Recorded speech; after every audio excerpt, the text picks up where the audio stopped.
Hi hi hello ನಮಸ್ಕಾರ ಎಲ್ಲರಿಗೂ nature spirit nine ಆಟ್ Kannada tarot card ರೀಡಿಂಗಿಗೆ welcome. ಇವತ್ತು ನಾನು ತಗೋತಾ ಇರುವಂತಹ ರೀಡಿಂಗ್ ಯಾವುದಪ್ಪ ಅಂದರೆ ಜುಲೈ 29 ಇಂದ ಆಗಸ್ಟ್ 5 ವರೆಗಿನ ಈ ವಾರದ ಏಂಜಲ್ ಗೈಡೆನ್ಸ್ನ ಬಗ್ಗೆ ರೀಡಿಂಗನ್ನು ತಗೋತಾ ಇದ್ದೀನಿ.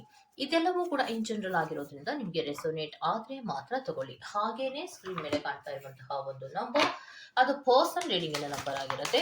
ಯಾರಿಗೆಲ್ಲ ಪರ್ಸನಲ್ ರೀಡಿಂಗಿನ ಅವಶ್ಯಕತೆ ಇದೆಯೋ ಅವರೆಲ್ಲರೂ ಕೂಡ ವಾಟ್ಸಪ್ ಮೆಸೇಜ್ ಮಾಡೋದ್ರ ಮೂಲಕ ಪೇ ಮಾಡಿ ನಿಮ್ಮ ರೀಡಿಂಗ್ಸ್ಗಳನ್ನು ನೀವು ತಗೋಬಹುದಾಗಿರುತ್ತೆ.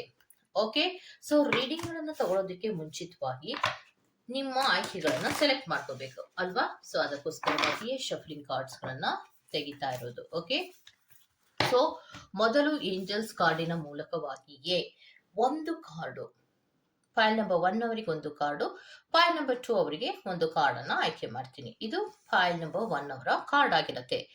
ಡೋಂಟ್ ಕಾಂಪ್ರಮೈಸ್ ಅನ್ನುವಂತಹ ಕಾರ್ಡ್ ಬರ್ತಾ ಇದೆ, ಮತ್ತೆ ನಂಬರ್ 20 ಎನ್ನುವಂತಹ ಕಾರ್ಡು ಬರ್ತಾ ಇದೆ. ಇದು ಫೈಲ್ ನಂಬರ್ 1 ಅವರಿಗೆ. ಏಂಜಲ್ ಹಾರ್ಟ್ ನಿಮಗೆ ಬರ್ತಾ ಇರುವಂತಹದ್ದು ಕಾಣಿಸ್ತಾ ಇದೆ ಅಲ್ವಾ. ಓಕೆ, ಸೊ ಇನ್ನೊಂದು ಕಾರ್ಡ್ ಅನ್ನು ನಾವು ಸೆಲೆಕ್ಟ್ ಮಾಡ್ಕೋಬೇಕು ಅಂದ್ರೆ ಫೈಲ್ ನಂಬರ್ 2 ಅವರಿಗೆ ಯಾವ ಕಾರ್ಡ್ ಅನ್ನ ಕೊಡ್ತಾರೆ ಅನ್ನೋದಾದ್ರೆ ನೋಡಿ, ವೈಸ್ ಡಿಸಿಷನ್ ಅನ್ನುವಂತಹ ಕಾರ್ಡ್ ಅನ್ನ ಕೊಡ್ತಾ ಇದ್ದಾರೆ. ಅದು 42 ಅನ್ನುವಂತಹ ಕಾರ್ಡು ಬರ್ತಾ ಇದೆ. ಸೊ ಈ ವಾರಕ್ಕೆ ಏಂಜಲ್ಸ್ ಗಳ ಕಡೆಯಿಂದ ಆಯ್ಕೆಯ ಕಾರ್ಡ್ ಆಗಿ ಬಂದಿರುವಂತಹದ್ದು ಫೈಲ್ ನಂಬರ್ 1 ಅವರಿಗೆ ಡೋಂಟ್ ಕಾಂಪ್ರಮೈಸ್ ಅನ್ನುವಂತಹ ಕಾರ್ಡ್ ಕೊಟ್ಟಿದ್ರೆ, ಅಥವಾ ಏಂಜಲ್ ಹಾರ್ಟಿನಲ್ಲಿ ಡೋಂಟ್ ಕಾಂಪ್ರಮೈಸ್ ಅನ್ನುವಂತಹ ಹಾರ್ಟ್ ಅನ್ನ ಕೊಟ್ಟಿದ್ರೆ, ನಿಮಗೆ ಫೈಲ್ ನಂಬರ್ 2 ಅವರಿಗೆ ಕೊಟ್ಟಿರುವಂತಹದ್ದು ವೈಸ್ ಡಿಸಿಷನ್ ಅನ್ನುವಂತಹ ಕಾರ್ಡ್ ನ ಕೊಟ್ಟಿದ್ದಾರೆ ಆಯ್ಕೆಯಾಗಿ. ಓಕೆ, ಸೊ ಈ ಎರಡು ಆಯ್ಕೆಗಳಲ್ಲಿ ನಿಮಗೆ ಯಾವ ಕಾರ್ಡ್ ತುಂಬಾ ಅಟ್ರಾಕ್ಟ್ ಆಗುತ್ತೋ ಆ ಕಾರ್ಡ್ ಅನ್ನ ಸೆಲೆಕ್ಟ್ ಮಾಡ್ಕೊಳ್ಳಿ. ಕಾಣಿಸ್ತಾ ಇದೆ ಅಲ್ವಾ. ಓಕೆ, ಸೊ ನೀವು ಇದನ್ನೇ ಸೆಲೆಕ್ಟ್ ಮಾಡ್ಕೋಬೇಕು ಅಥವಾ ಯಾವಾಗ್ಲೂ ನೀವು ಫೈಲ್ ನಂಬರ್ 1 ಅನ್ನ ಸೆಲೆಕ್ಟ್ ಮಾಡ್ತಾ ಇದ್ರಿ, ನೀವು ಅದನ್ನೇ ಸೆಲೆಕ್ಟ್ ಮಾಡಬೇಕು ಅನ್ನೋದು ಏನೂ ಇಲ್ಲ. ನಾವು ರೀಡಿಂಗ್ಗಳನ್ನ ಮಾಡುವಾಗ ಆಯ್ಕೆಗಳನ್ನ ಕೊಟ್ಟಾಗ ಯಾವುದು ನಿಮಗೆ ಆ ಕ್ಷಣಕ್ಕೆ ಅಟ್ರಾಕ್ಟ್ ಆಗುತ್ತೋ ಅದನ್ನ ಸೆಲೆಕ್ಟ್ ಮಾಡಿಕೊಂಡು ನೀವು ರೀಡಿಂಗ್ಗಳನ್ನ ತಗೋಬೇಕಾಗಿರುತ್ತೆ ಅಷ್ಟೇ. ಓಕೆ, ಸೊ ತಗೊಂಡ್ರಿ ಅಲ್ವಾ. ಓಕೆ, ಸೊ ಈಗ ರೀಡಿಂಗ್ಗಳನ್ನ ನೋಡೋದಕ್ಕೆ ಮುಂಚಿತವಾಗಿ ಫೈಲ್ ನಂಬರ್ 1 ಅವರಿಗೆ ಯಾಕೆ ಡೋಂಟ್ ಕಾಂಪ್ರಮೈಸ್ ಅನ್ನುವಂತಹ ಕಾರ್ಡು ಕೊಟ್ಟಿದ್ದಾರೆ, ಆಯ್ಕೆಯ ಕಾರ್ಡ್ ಆಗಿ ಯಾಕೆ ಕೊಟ್ಟಿದ್ದಾರೆ ಅನ್ನೋದಾದ್ರೆ, ಆ ಕಾರ್ಡಿನ ಕೆಲವೊಂದು ಡೀಟೇಲ್ಸ್ ಅನ್ನ ಹೇಳೋದಕ್ಕೆ ಮುಂಚಿತವಾಗಿ ಈ ವಾರದಲ್ಲಿ ಯಾಕೆ ಡೋಂಟ್ ಕಾಂಪ್ರಮೈಸ್ ಅನ್ನುವಂತಹ ಕಾರ್ಡ್ ಅನ್ನ ಕೊಟ್ಟಿದ್ದಾರೆ, ಈ ವಾರದ ಗೈಡೆನ್ಸ್ ಏನಿದೆ ಅನ್ನೋದನ್ನ ನೋಡೋಣ. ಸೊ ಸ್ಪಿರಿಟ್ಸ್, ಈ ವಾರದ ಗೈಡೆನ್ಸ್ ಏನಿದೆ, ಫೈಲ್ ನಂಬರ್ 1 ಅವರಿಗೆ ಯಾಕೆ ಡೋಂಟ್ ಕಾಂಪ್ರಮೈಸ್ ಅನ್ನುವಂತಹ ಕಾರ್ಡ್ ಅನ್ನ ನೀವು ಕೊಟ್ಟಿದ್ದೀರಾ. ಓಕೆ, ಇನ್ನೊಂದು ಕಾರ್ಡ್ ಅನ್ನ ತಗೋತೀನಿ. ಓಕೆ,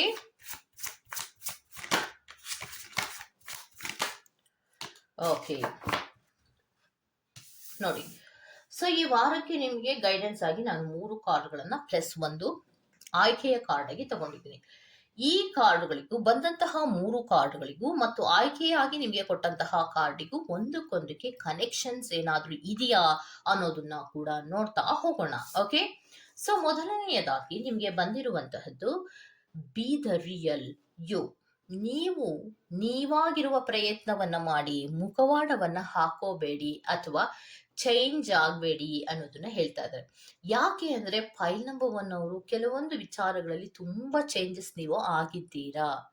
ಸೊ ನಿಮ್ಮ ಮನಸ್ಸನ್ನೇ ನೀವು ಕೇಳಿ ನೋಡಿ, ಇದ್ದ ಹಾಗೆಯೇ ನೀವು ಇದ್ದೀರಾ, ಮೊದಲು ಇದ್ದಂತಹ ರೀತಿಯಲ್ಲಿಯೇ ನೀವಿದ್ದೀರಾ. ಅದಕ್ಕೆ ಬದಲಾಗಿ ನೀವಿದ್ದಂತಹ ರೀತಿಯನ್ನ ಬಿಟ್ಟು ಇದ್ದಂತಹ ರೀತಿಗೆ ಒಂದು ಮುಖವಾಡವನ್ನ ಅಡ್ಜಸ್ಟ್ ಮಾಡ್ಕೊಂಡ್ಬಿಟ್ರಲ್ಲ, ಚೇಂಜ್ ಆದ್ರಲ್ಲ, ಅದು ಬೇಕಿತ್ತ ನಿಮ್ಗೆ ಅನ್ನೋದನ್ನ ಕೇಳ್ತಾ ಇದ್ದಾರೆ.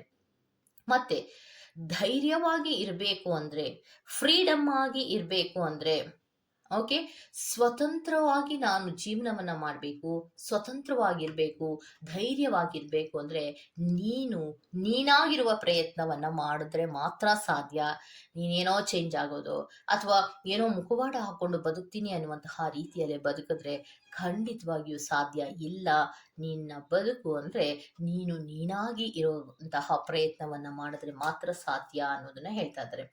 ನೆಕ್ಸ್ಟ್ ನಿಮ್ಗೆ ಏನು ಹೇಳ್ತಾ ಇದ್ದಾರೆ, ಪ್ರೊಟೆಕ್ಷನ್, ಕ್ಲಾರಿಟಿ, ಸ್ಪಿರಿಚುಯಾಲಿಟಿ, ವಿಸ್ಡಮ್ ಅನ್ನುವಂತಹ ಕಾರ್ಡ್ ಅನ್ನ ಕೊಡ್ತಾ ಇದ್ದಾರೆ.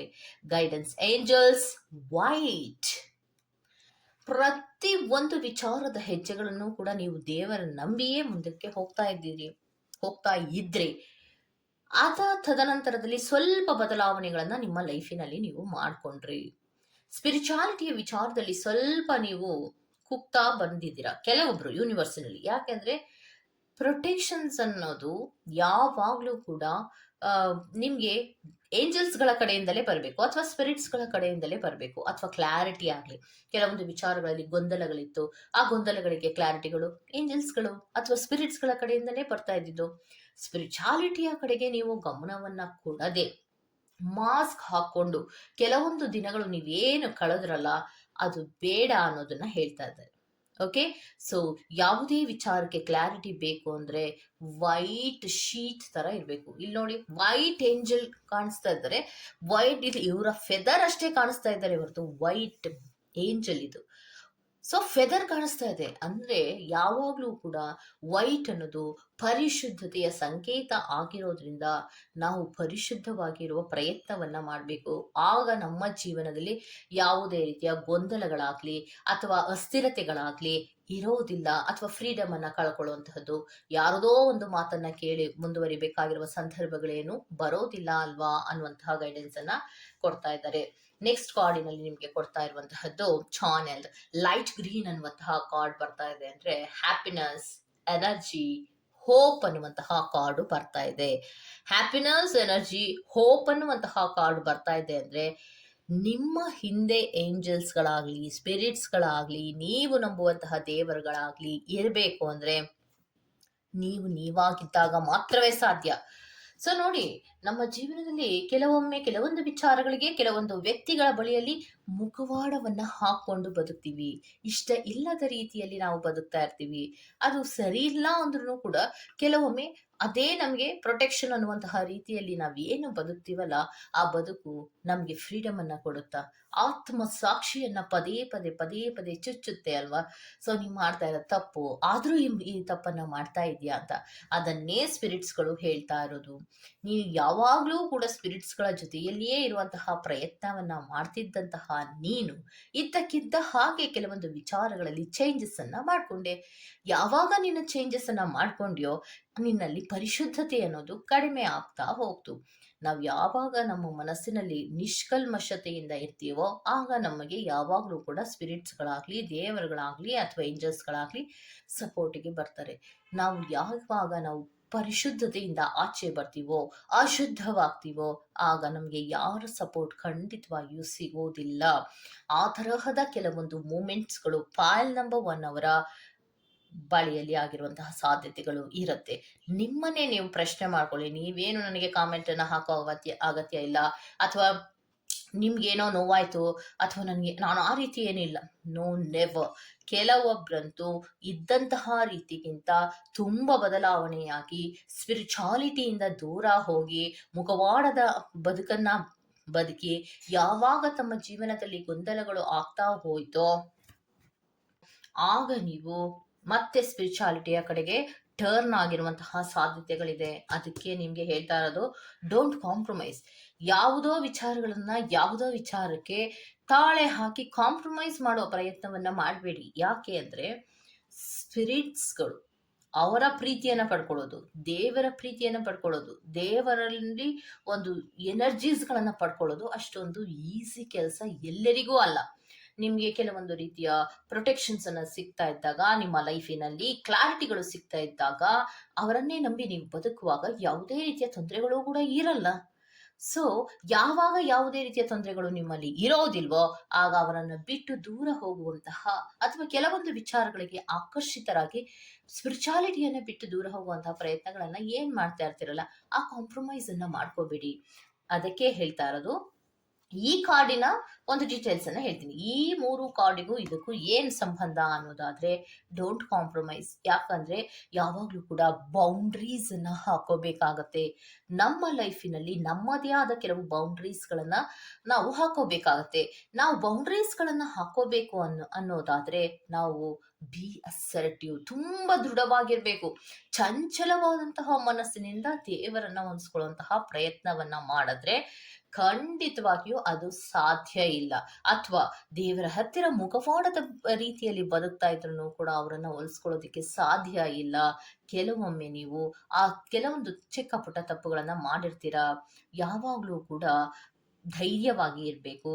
ಮತ್ತೆ ಕೆಲವೊಂದು ವಿಚಾರಗಳಲ್ಲಿ ಅವೇರ್ನೆಸ್ ಇರಬೇಕು. ಯಾಕೆಂದ್ರೆ ನಾನು ಇದನ್ನ ಪದೇ ಪದೇ ಪದೇ ಪದೇ ಯಾಕೆ ಹೇಳ್ತಾ ಇರ್ತೀನಿ ಅಂದ್ರೆ, ಸ್ಪಿರಿಚುಯಾಲಿಟಿಯ ವಿಚಾರದಲ್ಲಿ ಕೆಲವೊಮ್ಮೆ ತುಂಬಾ ನಂಬಿರ್ತೀರಾ, ಸ್ಪಿರಿಚುಯಾಲಿಟಿಗೆ ಕನೆಕ್ಟಿವಿಟಿಯನ್ನ ಪಡ್ಕೋತಾ ಇರ್ತೀರಾ. ಲೈಫಿನಲ್ಲಿ ಎಲ್ಲವೂ ಕೂಡ ಸಲೀಸಾಗಿ ಹೋಗ್ತಾ ಇರುತ್ತೆ. ಎಷ್ಟೋ ವಿಚಾರಗಳು ಗೊತ್ತಾಗದ ಕೆಲವು ವಿಚಾರಗಳು ನಿಮಗೆ ಗೊತ್ತಾಗ್ತಾ ಇರುತ್ತೆ ಯಾವುದೋ ರೂಪದಲ್ಲಿ. ಸ್ಪಿರಿಟ್ಸ್ಗಳೇ ನಿಮ್ಮ ಪ್ರೊಟೆಕ್ಷನ್ಸ್ಗೆ ನಿಂತಿದ್ದಾರೆ ಅಂತ ಗೊತ್ತಿದ್ರೂ ಕೂಡ ಕೆಲವೊಬ್ರು ಅದರಿಂದ ದೂರ ಇರುವಂತಹ ಪ್ರಯತ್ನವನ್ನ ಮಾಡ್ತೀರಾ.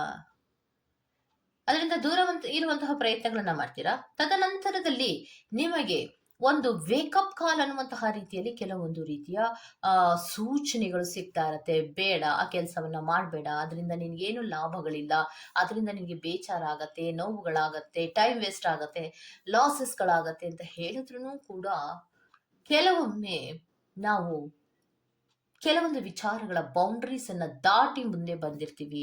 ಅದನ್ನೇ ಫೈಲ್ ನಂಬರ್ 1 ಅವರು ಮಾಡಿರುವಂತಹದ್ದು. ಅದಕ್ಕೋಸ್ಕರವಾಗಿಯೇ ಈಗ ಕ್ಲಾರಿಟಿಗೋಸ್ಕರ ಹುಡುಕ್ತಾ ಇದ್ದೀರಾ. ಈಗ ಕೆಲವೊಂದು ವಿಚಾರಗಳಲ್ಲಿ ಗೊಂದಲ ಇದೆ ಅಂತ ಹುಡುಕ್ತಾ ಇದ್ದೀರಾ. ಈಗ ಕೆಲವೊಂದು ವಿಚಾರಗಳಲ್ಲಿ ನನಗೆ ಫ್ರೀಡಮ್ ಬೇಕು ಅಂತ ಹುಡುಕ್ತಾ ಇದ್ದೀರಲ್ಲ. ಇದ್ದಂತಹ ಫ್ರೀಡಮ್ ಅನ್ನ, ಗೊಂದಲದ ವಿಚಾರಗಳಿಂದ ದೂರ ಆದಂತಹ ನೀವು ಅದೇ ವಿಚಾರಕ್ಕೆ ಮತ್ತೆ ವಾಪಸ್ ಹೋಗಿದ್ದು ನೀವೇ ತಾನೆ. ಮತ್ತೆ ಅಂದ್ಮೇಲೆ ಈಗ ನನಗೆ ಕೆಲವೊಂದು ವಿಚಾರಗಳ ಕ್ಲಾರಿಟಿ ಬೇಕು ಅಂತ ತುಂಬಾ ಹುಡುಕ್ತಾ ಇದ್ದೀರಲ್ಲ ಫೈಲ್ ನಂಬರ್ 1 ಅವರು, ಹೇಗೆ ಸಾಧ್ಯ? ಯಾಕೆ? ಡೋಂಟ್ ಕಾಂಪ್ರಮೈಸ್ ಅಂದ್ರೆ ಏನು? ನಿಮ್ಮದೇ ಆದಂತಹ ಕೆಲವು ವಿಚಾರಗಳಲ್ಲಿ ಏನು ಬೌಂಡ್ರೀಸ್ ಅನ್ನ ಹಾಕೊಂಡಿರ್ತೀರೋ ಆ ಬೌಂಡ್ರೀಸ್ ಅನ್ನ ದಾಟಿ ಮುಂದೆ ಬರಲೇಬಾರ್ದು. ಅದು ಬಂದಿರ್ತೀರಾ, ಆಗ ಗೊಂದಲಕ್ಕೆ ಒಳಗಾಗಿರ್ತೀರಾ. ಮೊದಲು ನಿನ್ನ ಮುಖವಾಡದ ಬದುಕನ್ನ ತೆಗೆದುಹಾಕು.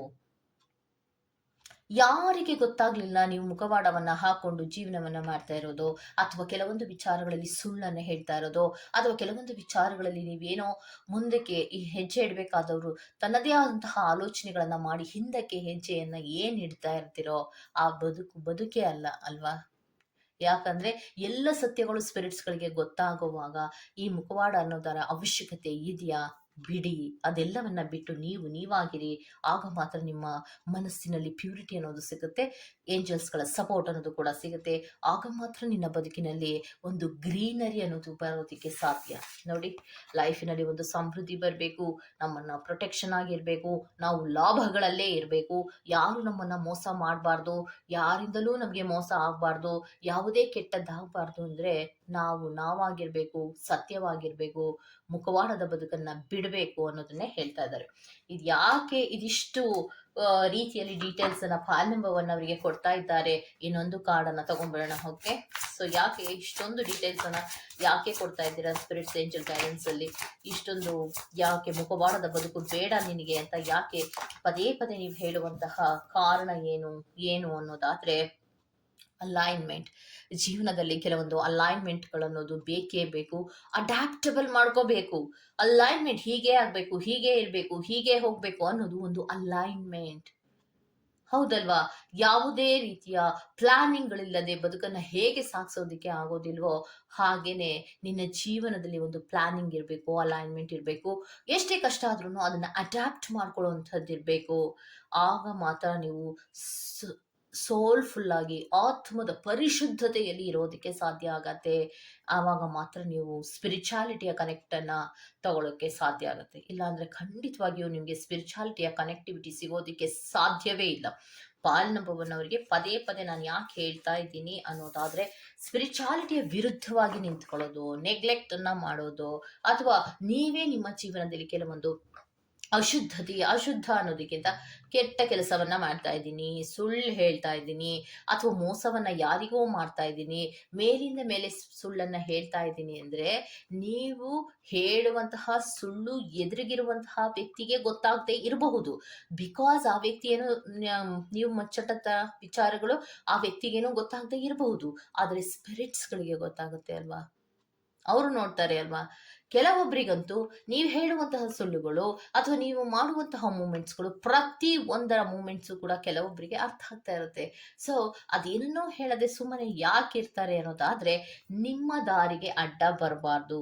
ಯಾವ ದಾರಿಯಲ್ಲಿ ನೀವು ಹೋಗ್ತಾ ಇರಬೇಕು. ಆ ಹೋಗಿ ಅಲ್ಲಿ ಹೋದ ತದನಂತರದಲ್ಲಿ ಅದರ ಲಾಭ ನಷ್ಟಗಳು, ಆಗು ಹೋಗುಗಳು, ನೋವು ನಲಿವುಗಳನ್ನ ತಿಳ್ಕೊಂಡು ಜೀವನದ ಕೆಲವು ಲೆಸನ್ಸ್ ಅನ್ನ ಕಲಿತು ಬರ್ಲಿ ಅನ್ನುವಂತಹ ಕಾರಣಗಳಿಗೋಸ್ಕರವಾಗಿ ಸ್ಪಿರಿಟ್ಸ್ಗಳ ಕೆಲಸವನ್ನ ಮಾಡುವಂತಹ ವ್ಯಕ್ತಿಗಳು ಕೂಡ ಸುಮ್ಮನೆ ಇದ್ಬಿಡ್ತಾರೆ. ಯಾಕೆ ಅಂದ್ರೆ ಕೆಲವೊಮ್ಮೆ ಫೈಲ್ ನಂಬರ್ 1 ಅವರು ಸ್ಪಿರಿಚುಯಾಲಿಟಿಯ ಕನೆಕ್ಷನ್ ಅನ್ನ ಪಡ್ಕೊಂಡಾಗ ನಿಮ್ಗೆ ಕೆಲವೊಬ್ರು ವ್ಯಕ್ತಿಗಳು ಇರ್ತಾರೆ, ಕೆಲವೊಂದು ಗೈಡ್ ಮಾಡುವಂತಹ ವ್ಯಕ್ತಿಗಳು ಇರ್ತಾರೆ. ಅವ್ರು ಪದೇ ಪದೇ ಹೇಳ್ತಾ ಇದ್ರು, ಕೆಲವೊಂದು ವಿಚಾರಗಳನ್ನ ಬಚ್ಚಿಡ್ತಾ ಇರ್ತೀರಾ, ಸುಳ್ಳನ್ನ ಹೇಳ್ತಾ ಇರ್ತೀರಾ, ಮೂಮೆಂಟ್ಸ್ ಅನ್ನ ಮಾಡ್ತಾ ಇರ್ತೀರಾ. ಅದ್ಯಾವುದರ ಅರಿವು ಅವರಿಗೆ ಇಲ್ಲ ಅನ್ನೋದಲ್ಲ, ಎಲ್ಲವೂ ಗೊತ್ತಾಗ್ತಾ ಇರುತ್ತೆ. ಆದ್ರೆ ಸದ್ಯಕ್ಕೆ ಏನನ್ನೂ ಕೂಡ ಮಾತಾಡಿ ಪ್ರಯೋಜನ ಇರೋದಿಲ್ಲ ಅನ್ನುವಂತಹ ಕಾರಣಗಳಿಗೋಸ್ಕರವಾಗಿ ನಿಮ್ಮ ಬೆನ್ನೆಲುಬಾಗಿ ಇರುವಂತಹ ವ್ಯಕ್ತಿಗಳು ಕೂಡ ಸುಮ್ಮನಾಗಿರ್ತಾರೆ. ಸೊ ಹಾಗೆ ನೀವು ಸ್ಪಿರಿಚುಯಾಲಿಟಿ ವಿಚಾರಗಳಲ್ಲಿ ತುಂಬಾ ಕನೆಕ್ಟಿವಿಟಿಯನ್ನ ಕಳ್ಕೊಂಡಾಗ ಬೌಂಡ್ರೀಸ್ ಅನ್ನ ದಾಟಿ ಮುಂದೆ ಬಂದಿರ್ತೀರಾ. ಯಾವುದೇ ರೀತಿಯ ಸಪೋರ್ಟ್ಗಳು ಸ್ಪಿರಿಚುಯಾಲಿಟಿಯ ಕಡೆಯಿಂದ ನಿಮ್ಗೆ ಸಿಗೋದಿಲ್ಲ. ಓಕೆ, ಸೊ ಯಾವಾಗ್ಲೂ ಕೂಡ ಮನುಷ್ಯತ್ವದಿಂದಲೇ ಇರಬೇಕು. ಮತ್ತೆ ಆತ್ಮವನ್ನ ಪರಿಶುದ್ಧವಾಗಿ ಇಟ್ಕೊಂಡಾಗ ಮಾತ್ರ, ನೀವು ಆ ಬೌಂಡ್ರೀಸ್ ಅಲ್ಲಿ ಇದ್ದಾಗ ಮಾತ್ರ ನಿಮ್ಗೆ ಎಲ್ಲರ ಸಪೋರ್ಟು ಅಥವಾ ಸ್ಪಿರಿಚುಯಾಲಿಟಿಯ ಸಪೋರ್ಟು ಖಂಡಿತವಾಗಿಯೂ ಸಿಗತ್ತೆ. ಓಕೆ, ಹಾಗಂತ ಹೇಳ್ತಾ ಈ ವಾರದ ರೀಡಿಂಗ್ ಅನ್ನ ಮುಗಿಸ್ತಾ ಇದ್ದೀವಿ. Go to the next file number 2. Okay, so spirits file number 2 ಅವರ ಡೀಟೇಲ್ಸ್ ಅನ್ನ ತಗೊಂಡ್ಬರೋಣ. ವೈಸ್ ಡಿಸಿಷನ್ ಅನ್ನುವಂತಹ ಕಾರ್ಡ್ ಅನ್ನ ನಿಮ್ಗೆ ಕೊಟ್ಟಿದ್ದಾರೆ. ವೈಸ್ ಡಿಸಿಷನ್ ಅನ್ನುವಂತಹ ಕಾರ್ಡಿಗೂ ಈ ವಾರದ ಏಂಜಲ್ ಗೈಡೆನ್ಸಿಗೂ ಒಂದಕ್ಕೊಂದಕ್ಕೆ ಕನೆಕ್ಟಿವಿಟಿ ಇದೆಯಾ ಅನ್ನೋದನ್ನ ನೋಡ್ತಾ ಹೋಗೋಣ. ಓಕೆ, ಸೊ ಏಂಜಲ್ ಕಾರ್ಡಿನ ಮೂಲಕ ಫೈಲ್ ನಂಬರ್ 2 ಅವರ ಡೀಟೇಲ್ಸ್ ಅನ್ನ ಕೊಡಿ spirits. I request you spirits 3 card reading ಅನ್ನ ತಗೋತೀನಿ. ಓಕೆ,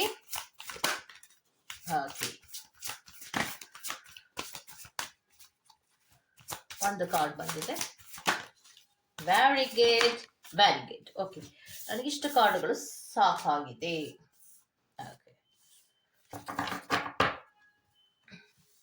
ಸೊ ವೈಸ್ ಡಿಸಿಷನ್ ಅನ್ನುವಂತಹ ಕಾರ್ಡಿನ ಡೀಟೇಲ್ಸ್ ಅನ್ನ ನೆಕ್ಸ್ಟ್ ನೋಡ್ತೀನಿ. ಇದಕ್ಕೂ ಅದಕ್ಕೂ ಕನೆಕ್ಟಿವಿಟಿ ಇದೆಯಾ ಅಂತ ನೋಡ್ತಾ ಹೋಗೋಣ. ಕೆರಿಯರ್ ಟ್ರಾನ್ಸಿಷನ್ ಅನ್ನುವಂತಹ ಕಾರ್ಡ್ ಬರ್ತಾ ಇದೆ. ಸೊ ಕೆರಿಯರಿನ ವಿಚಾರದಲ್ಲಿ ನೀನು ವೈಸ್ ಡಿಸಿಷನ್ಸ್ ಅನ್ನ ಯೂನಿವರ್ಸ್ ನ ಕೆಲವೊಬ್ರು ಮಾಡಬೇಕಾಗಿರುವ ಸಂದರ್ಭಗಳು ಈ ವಾರದಲ್ಲಿ ಬರುವ ಸಾಧ್ಯತೆಗಳಿದೆ. ಬಿಕಾಸ್ ಯಾರೋ ಕೆಲವೊಬ್ರು ಯೂನಿವರ್ಸಿನಲ್ಲಿ ಜಾಬ್ ಚೇಂಜ್ ಮಾಡಬೇಕು ಅಂತ ಅನ್ಕೊಂಡಿದ್ದೀರಾ. ಬಹಳಷ್ಟು ಧೈರ್ಯದಿಂದ ಮಾಡಿ ಅನ್ನೋದನ್ನೇ ಹೇಳ್ತಾ ಇದ್ದಾರೆ. ಚೇಂಜಸ್ಗಳ ಬಗ್ಗೆ, ಜಾಬ್ ಅನ್ನ ಬಿಟ್ಟು ಬೇರೆ ಯಾವುದೇ ವಿಚಾರಗಳಿಗೂ ಹೋದ್ರೂ ಕೂಡ ಕೆಲವೊಂದು ಎಕ್ಸೈಟ್ಮೆಂಟ್ ನಿಮ್ಮಲ್ಲಿ ಇರೋದ್ರಿಂದ ಕೆಲವೊಂದು ಆಪರ್ಚುನಿಟೀಸ್ಗಳು ಖಂಡಿತವಾಗಿಯೂ ನಿಮ್ಗೆ ಸಿಗುತ್ತೆ ಅನ್ನೋದನ್ನ ಹೇಳ್ತಾ ಇದ್ದಾರೆ. ಸೊ ವೈಸ್ ಡಿಸಿಷನ್ಸ್ ಅನ್ನ ನಾವು ಯಾವಾಗ್ಲೂ ತಗೋಬೇಕಾಗತ್ತೆ ಅನ್ನೋದನ್ನ ಹೇಳ್ತಾ ಇದ್ದಾರೆ. ನೆಕ್ಸ್ಟ್ ಕಾರ್ಡಿನಲ್ಲಿ ನಿಮ್ಗೆ ಬಂದಿರುವಂತದ್ದು ಹ್ಯಾವ್ ಎ ಕಾನ್ಫಿಡೆನ್ಸ್. ಯಾವಾಗ್ಲೂ ಕೂಡ ಕಾನ್ಫಿಡೆನ್ಸ್, ಆತ್ಮವಿಶ್ವಾಸದಲ್ಲಿ ಇರುವ ಪ್ರಯತ್ನವನ್ನ ಮಾಡು.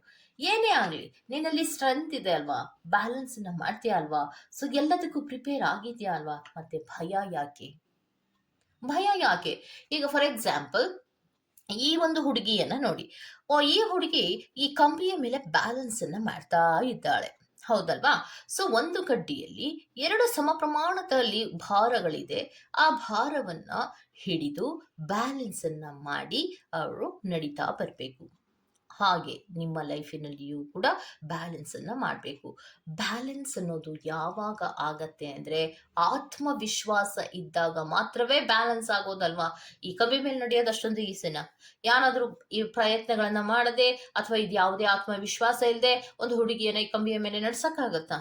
ಇಲ್ಲ ಅಲ್ವಾ. ಹಾಗೇನೆ ನಮ್ಮ ಜೀವನದಲ್ಲಿ ಆತ್ಮವಿಶ್ವಾಸ ಅನ್ನೋದು ಯಾವಾಗ ಇರುತ್ತೋ ಪ್ರತಿಯೊಂದು ವಿಚಾರಗಳನ್ನ ಕೂಡ ನಾವು ಬ್ಯಾಲೆನ್ಸ್ ಮಾಡ್ತೀವಿ. ಆ ಧೈರ್ಯ ನಮಗೆ ಬರುತ್ತೆ. ಸೊ ಎಲ್ಲದಕ್ಕೂ ನಾವು ಪ್ರಿಪೇರ್ ಆಗಿದ್ದೀವಿ ಅಂದಾಗ ಮಾತ್ರ ನಮ್ಮ ಲೈಫಿನಲ್ಲಿ ಒಂದು ಚೇಂಜಸ್ ಅನ್ನ ಮಾಡ್ಕೊಳ್ಳೋದಕ್ಕೆ ಸಾಧ್ಯ ಆಗತ್ತೆ ಅನ್ನೋದನ್ನ ಹೇಳ್ತಾ ಇದ್ದಾರೆ. ನೆಕ್ಸ್ಟ್ ಕಾರ್ಡಿನಲ್ಲಿ ದ ಪವರ್ ಆಫ್ ಪ್ರೇಯರಿನ ಒಂದು ಅರ್ಥನೇ ನಿಮ್ಗೆ ಗೊತ್ತಿಲ್ಲ ಅನ್ನೋದನ್ನ ನಮ್ಮ ಏಂಜಲ್ಸ್ಗಳು ನಿಮ್ಗೆ ಹೇಳ್ತಾ ಇರೋದು. ಬಿಕಾಸ್ ಪವರ್ ಆಫ್ ಪ್ರೇಯರಿನ ಅರ್ಥ ಏನು ಅನ್ನೋದಾದ್ರೆ, ಪವರ್ ಆಫ್ ಪ್ರೇಯರಿನ ಅರ್ಥ ಒಂದು ನಂಬಿಕೆ, ಸರೆಂಡರ್, ಶರಣಾಗತಿಯನ್ನ ಆಗ್ಬಿಡೋದು. ಅದು ದ ಪವರ್ ಆಫ್ ಪ್ರೇಯರ್ ಅಂದ್ರೆ. ಮತ್ತೆ ನಂಬಿಕೆ, ನಂಬಿಕೆಯಿಂದ ಶರಣಾಗತಿ ಆಗ್ಬಿಡ್ಬೇಕು. ಮತ್ತೆ ದೇವರು ಬಂದು ಕಾಪಾಡ್ತಾರೆ ಅನ್ನುವಂತಹ ಒಂದು ಆತ್ಮ ವಿಶ್ವಾಸ ನಿಮ್ಮಲ್ಲಿ ಇರಬೇಕು. ಬಟ್ ಅದ್ಯಾವುದು ಕೂಡ ನಿಮ್ಮಲ್ಲಿ ಇಲ್ಲ. Because the power of prayer ಎನ್ನುವಂತಹ ಕಾರ್ಡ್ ರಿವರ್ಸ್ ಆಗಿ ಬಂದಿದೆ. ಯಾಕೆ ಅನ್ನೋದಾದ್ರೆ, ನಿಮ್ಮಲ್ಲಿ ಡೌಟ್ಗಳಿರತ್ತೆ, ದೇವರ ಮೇಲೆ ನಿಮ್ಮಲ್ಲಿ ಡೌಟ್ಗಳಿರುತ್ತೆ, ನಿಮ್ಮ ಮೇಲೆ ನಿಮಗೆ ಡೌಟ್ಗಳಿರುತ್ತೆ, ಬೇಡದ ವಿಚಾರಗಳಿಗೆ ಅಟ್ಯಾಚ್ಮೆಂಟ್ಗಳಿರುತ್ತೆ. ಯಾವಾಗ ಬೇಡದ ವಿಚಾರಗಳಿಗೆ ಅಟ್ಯಾಚ್ಮೆಂಟ್ಗಳಿರುತ್ತೋ ಅದರಲ್ಲಿ ಚೇಂಜಸ್ ಅನ್ನೋದು ನಿಮ್ಮ ಲೈಫಿನಲ್ಲಿ ಆಗತ್ತಾ? ಹೇಗೆ ಸಾಧ್ಯ? ಆಗೋದಿಲ್ಲ. ಸೊ ನಿಮ್ಮ ಲೈಫಿನಲ್ಲಿ ಒಂದು ವೈಸ್ ಡಿಸಿಷನ್ಸ್ ಅನ್ನ ನೀವು ಮಾಡಬೇಕು. ಇದರ ಒಂದು ಕಾರ್ಡ್ ಡೀಟೇಲ್ಸ್ ಅನ್ನ ತಗೊಳ್ಳೋಣ. ಸೊ ವೈಸ್ ಡಿಸಿಷನ್ ಅಂದ್ರೆ ಏನು ಅನ್ನೋದಾದ್ರೆ, ಈ 3 ಕಾರ್ಡಿಗೂ ಒಂದಕ್ಕೊಂದಕ್ಕೆ ಕನೆಕ್ಟಿವಿಟಿ ಇದೆ. ಸೊ ಈ ಒಂದು ಕಾರ್ಡಿನಲ್ಲಿ, ಮೊದಲನೇ ಕಾರ್ಡಿನಲ್ಲಿ ಚೇಂಜ್ ಅನ್ನುವಂತಹ ಕಾರ್ಡ್ ಬರ್ತಾ ಇದೆ. ಸೊ ಚೇಂಜ್ ಅನ್ನುವಂತಹ ಕಾರ್ಡಿಗೂ ಮತ್ತೆ ಬ್ಯಾಲೆನ್ಸ್ ಅನ್ನುವಂತಹ ಕಾರ್ಡಿಗೂ ಮತ್ತೆ ಡೌಟ್ ಅನ್ನುವಂತಹ ಕಾರ್ಡಿಗೂ ಏನು ಇದು ಅನ್ನೋದಾದ್ರೆ, ಹೌದು, ನಿಮ್ಮ ಲೈಫಿನಲ್ಲಿ ನೀವು ಬಹಳಷ್ಟು ಧೈರ್ಯದಿಂದ ನೀವು ಮುಂದೆ ನುಗ್ಗಿ ಅಲ್ಲಿ ನಿಮ್ಮಲ್ಲಿ ಸ್ಟ್ರೆಂತ್ ಇದೆ, ಆಗ ನಿಮ್ಮ ಲೈಫ್ ಬ್ಯಾಲೆನ್ಸ್ ಆಗುತ್ತೆ. ಡೌಟ್ ಬೇಡ. ಯಾವಾಗ ನೀವು ಡೌಟ್ ಪಡ್ತೀರೋ ಆಗ ನಿಮ್ಮಲ್ಲಿ ವೇರಿಯೇಷನ್ ಆಗತ್ತೆ. ಆದ್ರೆ ಡೌಟ್ ಇಲ್ಲದೆ ನಿಮ್ಮ ಜೀವನದಲ್ಲಿ ನೀವು ಮುಂದುವರಿತಾ ಹೋದ್ರೆ ಅದು ಅಕ್ಯುರೇಟ್ ಆದಂತಹ ರಿಸಲ್ಟ್ ಸಿಗತ್ತೆ. ಎಲ್ಲರೂ ಕೂಡ ನಿಮ್ಮನ್ನ ಏನಂತ ಇದ್ರೋ ಅವರೆಲ್ಲರೂ ಕೂಡ ತಿರುಗಿ ನೋಡಿ, ಶಭಾಷ್, ನೀನ್ ಮಾಡ್ದೆ ಅಲ್ವಾ, ಯಾರೆಲ್ಲ ಹೇಳ್ತಾ ಇದ್ರು ನಿನ್ ಕೈಲಾಗಲ್ಲ, ನಿನ್ ಕೈಲಾಗಲ್ಲ, ನಿನ್ ಕೈಲಾಗಲ್ಲ ಅಂತ ಹೇಳ್ತಾ ಇದ್ರು. ಆದ್ರೆ ಅದೆಲ್ಲವನ್ನ ಮನಸ್ಸಿನಲ್ಲಿ ಇಟ್ಕೊಳ್ದೆ ನಿನ್ನ ಕೆಲಸವನ್ನ ನೀನ್ ಮಾಡ್ದೆ ಅಲ್ವಾ, ಶಭಾಷ್ ಅಂತ ಹೇಳುವಂತಹ ಕೆಲವೊಂದು ಪರಿಸ್ಥಿತಿಗಳು ಕೂಡ ಬರುತ್ತೆ. ಆರ್ಗನೈಸ್ಡ್ ಮಾಡು, ನಿನ್ನ ನೀನು ಆರ್ಗನೈಸ್ ಮಾಡು, ಮತ್ತೆ ವ್ಯಾಲಿಡಿಟಿಗಳ ಬಗ್ಗೆ ಯೋಚನೆ ಮಾಡು. ಈಗ ನಾನು ಹೇಳೋದು, ಯಾರು ನಮ್ಮನ್ನ ಹೊಗಳ್ತಾ ಇದ್ದಾರೆ, ತುಂಬಾ ನಮ್ಮನ್ನ ಅಪ್ರಿಶಿಯೇಟ್ ಮಾಡ್ತಾ ಇದ್ದಾರೆ, ನಮ್ಮನ್ನ ತುಂಬಾ ಗೌರವಿಸ್ತಾ ಇದ್ದಾರೆ ಅಂದ್ರೆ ಸುಮ್ಮನೆ ನಾವು ಕೂತ್ಕೊಂಡ್ರೆ, ಲೇಜಿ ಆಗಿ ಕೂತ್ಕೊಂಡ್ರೆ, ಅಥವಾ ನಮ್ಮ ಲೈಫಿನಲ್ಲಿ ನಾವು ಏನನ್ನೂ ಸಾಧನೆ ಮಾಡದೆ ಕೂತ್ಕೊಂಡ್ರೆ ಅವ್ರು ನಮ್ಮನ್ನ ಹೊಗಳುತ್ತಾರ? ಇಲ್ಲ ಅಲ್ವಾ? ನಾವ್ ಏನನ್ನಾದ್ರೂ ಮಾಡಿದ್ರೆ ಮಾತ್ರ ಒಬ್ಬ ವ್ಯಕ್ತಿಯಿಂದ ನಮ್ಗೆ ಹೊಗಳಿಕೆ ಅನ್ನೋದು ಸಿಗೋದು. ಅಥವಾ ನಮ್ಗೆ ಒಂದು ರೀತಿಯ ಏನ್ ಹೇಳ್ತಾರೆ, ಗೌರವ ಅನ್ನೋದು ಸಿಗೋದು. ಲೈಫಿನಲ್ಲಿ ಗೌರವ ಅನ್ನೋದು ಅಥವಾ ರೆಸ್ಪೆಕ್ಟ್ ಅನ್ನೋದು ಅಥವಾ ನಮ್ಮಲ್ಲಿ ಒಂದು ರೀತಿಯ ಶಭಾಷ್ ಎನ್ನುವಂತಹ ರೀತಿಯಲ್ಲಿ ಎಲ್ಲರ ಅವಾರ್ಡ್ಸ್ ಇರ್ಬೋದು, ಎಲ್ಲರೂ ನಮ್ಮನ್ನ ಹಾಡಿ ಹೊಗಳಬೇಕು ಅನ್ನೋದಾದ್ರೆ ಅದರ ಹಿಂದೆ ಬಹಳಷ್ಟು ಪರಿಶ್ರಮ ಇರತ್ತೆ. ಓಕೆ, ಎಲ್ಲರೂ ಕೂಡ ಯಾರೆಲ್ಲ ಗೆದ್ದು ತಮ್ಮ ಜೀವನದಲ್ಲಿ ಮುಂದೆ ಬಂದಿದ್ದಾರೋ ಅವರೆಲ್ಲರೂ ಕೂಡ ಕಷ್ಟದ ಹಾದಿಗಳಿಂದಲೇ ಬಂದಿರುವಂತಹದ್ದು. ಏಕ್ದಮ್ ಅವ್ರು ಬಂದು ಒಂದು ಸಿಂಹಾಸನದ ಚೇರ್ ಮೇಲೆ ಕೂತ್ಕೊಳ್ಳಿಲ್ಲ ಯಾರನ್ನು. ಎಲ್ಲರೂ ಕೂಡ ಒಂದು ಬರಿಗಾಲಿನ ಪ್ರಯಾಣದಲ್ಲಿಯೇ ಮಾಡ್ಕೊಂಡು ಬಂದಿರ್ತಾರೆ. ಕಲ್ಲು ಮುಳ್ಳುಗಳು, ನೋವು ನಷ್ಟಗಳು, ಮತ್ತೆ ಸಂಕಟಗಳು, ಮತ್ತೆ ಅಸಂತೋಷಗಳು, ಇದೆಲ್ಲವನ್ನ ಒಂದು ಲೈಫಿನ ಲೆಸನ್ಸ್ ಆಗಿ ತಗೊಂಡು ಅಷ್ಟು ಮುಂದೆ ಬಂದಿರ್ತಾರೆ. ಆಗ ಮಾತ್ರ ಒಬ್ಬ ವ್ಯಕ್ತಿ ಅವ್ರನ್ನ ಹೊಗಳೋದಿಕ್ಕೆ ಸಾಧ್ಯ ಇರತ್ತೆ. ಸೊ ಹಾಗೇನೆ ನಿಮ್ಮ ಲೈಫಿನಲ್ಲಿ ಈಗ ನೀವೇನು ಅಲ್ಲದೆ ಇರಬಹುದು, ಆದ್ರೆ ಏನನ್ನಾದ್ರೂ ಮಾಡಿ ತೋರಿಸಿ, ಏನನ್ನಾದ್ರೂ ಗೋಲನ್ನು ಇಟ್ಕೊಳ್ಳಿ, ಅಚೀವ್ ಅನ್ನ ಮಾಡಿ, ಗುರಿಯ ಕಡೆಗೆ ಗಮನವನ್ನ ಕೊಡಿ. ನಿಮ್ಮ ಸ್ಟ್ರೆಂತ್ ಏನಿದೆ, ನಿಮ್ಮ ಶಕ್ತಿ ಏನಿದೆ ಅನ್ನೋದು ಇಡೀ ಪ್ರಪಂಚ ಗೊತ್ತಾಗೋದಕ್ಕಿಂತ ಹೆಚ್ಚಾಗಿ ನಿಮ್ಮ ಸ್ಟ್ರೆಂತಿನ ಬಗ್ಗೆ ನಿಮಗೆ ಗೌರವ ಇರಬೇಕು. ನಿಮ್ಮಲ್ಲಿ ನೀವು ಧೈರ್ಯವಾಗಿ ಇರಬೇಕು. ಆಗ ಮಾತ್ರ ಏನನ್ನಾದ್ರೂ ಸಾಧಿಸೋದಕ್ಕಾಗುತ್ತೆ. ಎಲ್ಲ ಸಾಧನೆ ಮಾಡಿದಂತಹ ವ್ಯಕ್ತಿಗಳನ್ನ ನೀವು ಗಮನಿಸಿದ್ರು ಕೂಡ ಅವರಲ್ಲಿರುವಂತಹದ್ದು ಆತ್ಮವಿಶ್ವಾಸ, ನಂಬಿಕೆ, ಈ ಎರಡನ್ನ ಇಟ್ಕೊಂಡೇ ಅವ್ರು ಮುಂದೆ ಬರುವಂತಹದ್ದು. ಯಾವಾಗ ಆತ್ಮವಿಶ್ವಾಸ ಇರುತ್ತೋ ಅವಾಗ ಏನನ್ನಾದ್ರೂ ಸಾಧನೆ ಖಂಡಿತವಾಗಿಯೂ ಮಾಡ್ಬೋದು. 0 ಆಗಿರುವಂತಹ ವ್ಯಕ್ತಿಯೂ ಕೂಡ 10 ಆಗಬಹುದು. 10 ಆಗಬಹುದು ಅಂದ್ರೆ ಝೀರೋಗೆ ಯಾವುದೇ ಬೆಲೆ ಇಲ್ಲದಿದ್ದರೂ ಕೂಡ ಏನನ್ನಾದ್ರೂ ಪ್ರಯತ್ನವನ್ನ ಮಾಡಿ ನೀವು ಕೂಡ ಎಲ್ಲರ ಹಾಗೆ ಗೌರವವನ್ನ ಸಂಪಾದಿಸಬಹುದು ಅಂತ ಹೇಳ್ತಾ ಇದ್ದಾರೆ. ಓಕೆ, ಯಾವಾಗ್ಲೂ ಕೂಡ ಸಂತೋಷದಲ್ಲಿರುವಂತಹ ಅಗತ್ಯ ಏನು ಇಲ್ಲ. ವೈಸ್ ಡಿಸಿಷನ್ಸ್ ಅನ್ನ ತಗೊಳ್ಳಿ. ಎಲ್ಲರೂ ಕೂಡ ನಿಮ್ಮನ್ನ ಹಾಡಿ ಹೊಗಳುವಂತಹ ರೀತಿಯಲ್ಲಿ ಆಗ್ಬೇಕಂದ್ರೆ ನಿಮ್ಮ ಜೀವನದಲ್ಲಿ ಈಗ ಸರಿಯಾದಂತಹ ಡಿಸಿಷನ್ಸ್ ಅನ್ನ ಈ ವಾರದಲ್ಲಿ ನೀವು ಮಾಡ್ಬೇಕಾಗತ್ತೆ ಅನ್ನೋದನ್ನ ಹೇಳ್ತಾ ಇದ್ದಾರೆ. ಓಕೆ, ಕೆಲವೊಮ್ಮೆ ನಾನು ರೀಡಿಂಗ್ಸ್ ಗಳನ್ನ ಮಾಡುವಾಗ ಕೆಲವೊಂದು ವಾರಗಳಲ್ಲಿ ಮಾಮೂಲಿಯಾಗಿ ರೀಡಿಂಗ್ಸನ್ನು ಮಾಡ್ತೀವಿ. ಆದರೆ ಕೆಲವೊಂದು ವಾರಗಳಲ್ಲಿ ಮಾತ್ರ ಡೀಪ್ ರೀಡಿಂಗನ್ನು ನಾವು ತಗೋಬೇಕಾಗತ್ತೆ. ಯಾಕೆ ಅನ್ನೋದಾದರೆ ಸ್ಪಿರಿಟ್ಸ್ಗಳು ಕೆಲವೊಬ್ಬರಿಗೆ ಎಷ್ಟು ರೀಡಿಂಗನ್ನು ಡೀಪಾಗಿ ಕೊಡು ಅಂತ ಹೇಳ್ತಾರೋ ಅಷ್ಟು ರೀಡಿಂಗನ್ನು ನಾವು ಕೊಡಬೇಕಾಗತ್ತೆ. ಓಕೆ, ಸೊ ಪಾಯಿಂಟ್ ನಂಬರ್ 2, ಅವರ ಲೈಫಿನಲ್ಲಿ ಕೆಲವೊಂದು ಚೇಂಜಸ್ಗಳನ್ನು ನೀವು ಮಾಡಬೇಕು ಅಂದರೆ ಧೈರ್ಯವಾಗಿ ಇರಬೇಕು. ನಿಮ್ಮಲ್ಲಿರುವಂತಹ ಡೌಟ್ಗಳನ್ನು ಬಿಟ್ಟು ಒಂದು ವೈಸ್ ಡಿಸಿಷನ್ಸನ್ನು ತಗೊಳ್ಳೋದ್ರ ಮೂಲಕ ನಿಮ್ಮ ಜೀವನದಲ್ಲಿ ಕೆಲವೊಂದು ಪಾಸಿಟಿವ್ ಚೇಂಜಸ್ಗಳನ್ನು ಮಾಡ್ಕೊಳ್ಳಿ, ಗೋಲನ್ನು ಅಚೀವ್ ಮಾಡಿ ಅನ್ನೋದನ್ನ ಹೇಳ್ತಾ ಇದ್ದಾರೆ. ಓಕೆ, ಸೊ ಇದಿಷ್ಟು ಪಾಯಿಂಟ್ ನಂಬರ್ 2 ಅವರ ರೀಡಿಂಗ್ ಆಗಿರುತ್ತೆ. ಈ ತರಹದ ರೀಡಿಂಗ್ ನಿಮ್ಗೆ ಇಷ್ಟ ಆಗಿದೆ ದಯವಿಟ್ಟು ಸಬ್ಸ್ಕ್ರೈಬ್ ಮಾಡಿ, ಪಕ್ಕದಲ್ಲಿ ಇರುವಂತಹ ಬೆಲ್ ಐಕಾನ್ ಪ್ರೆಸ್ ಮಾಡಿ. ನಾನು ನಿಮ್ಮನ್ನು ಮತ್ತೊಂದು ರೀಡಿಂಗ್ ಅಲ್ಲಿ ಸಿಗ್ತೀನಿ ಅಂತ ಹೇಳ್ತಾ ಅಲ್ಲಿವರೆಗೂ ಟೇಕ್ ಕೇರ್, ಬೈ ಬಾಯ್.